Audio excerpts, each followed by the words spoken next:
Bismillahirrahmanirrahim. Assalamu alaikum. My name is Asiba Saber.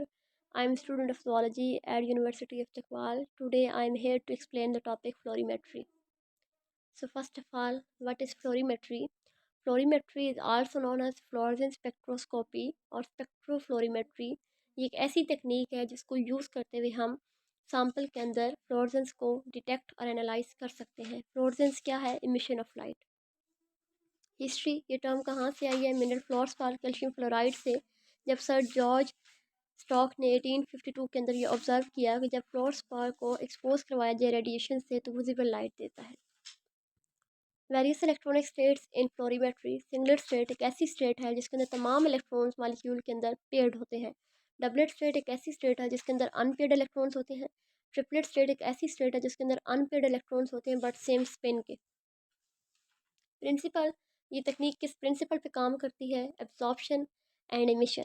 Molecules energy absorb करते हैं और energy को इमिट करते हैं.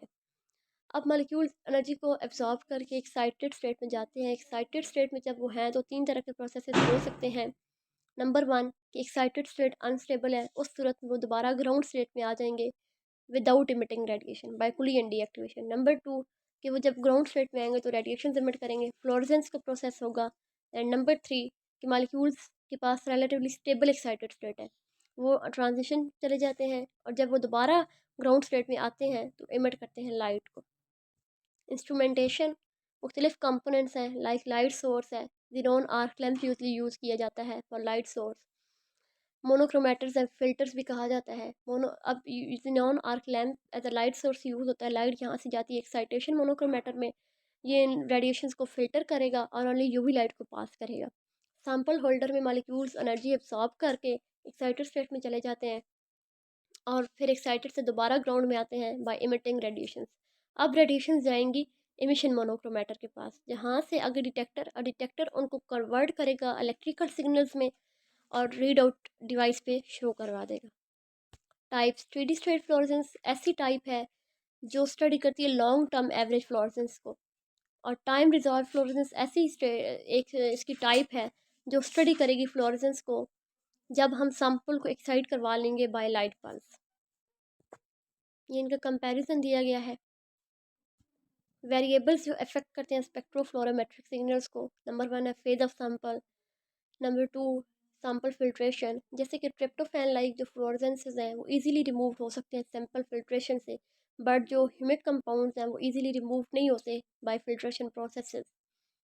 सैलिनिटी का effect. Tryptophan, monomer amino acids and algal proteins, इनमें क्वेंचिंग नहीं होती सैलिनिटी से.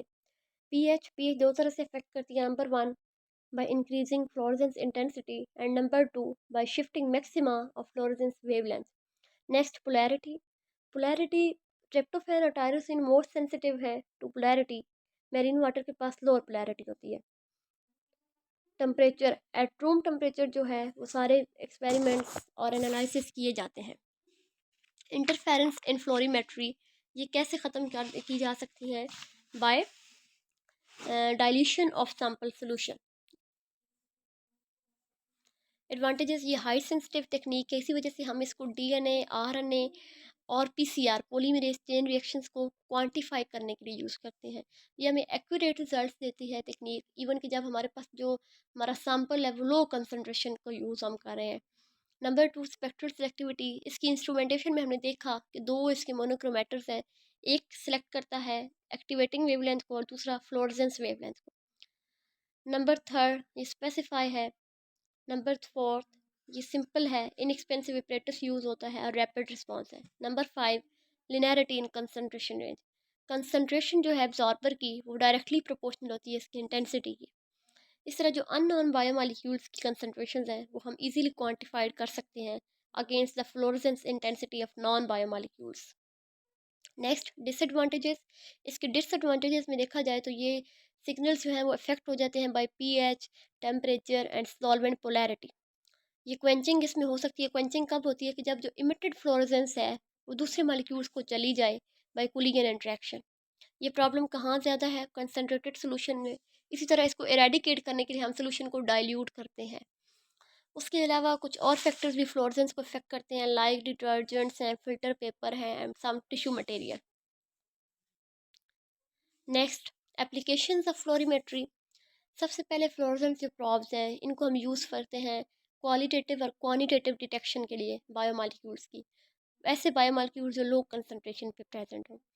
नेक्स्ट, प्रोटीन और पेप्टाइड स्ट्रक्चर को स्टडी करने के लिए इस टेक्निक को यूज़ किया जाता है। इसके अलावा मेम्ब्रेन स्ट्रक्चर की स्टडी में यूज़फुल है। फिर फ्लोरेसेंस जो रेजोनेंस एनर्जी ट्रांसफ़र है, ये यूज़ किया जाता है डिटेक्ट करने के लिए small changes. Fluorescence immuno assay को यूज़ किया जाता है detection of antigen and antibody.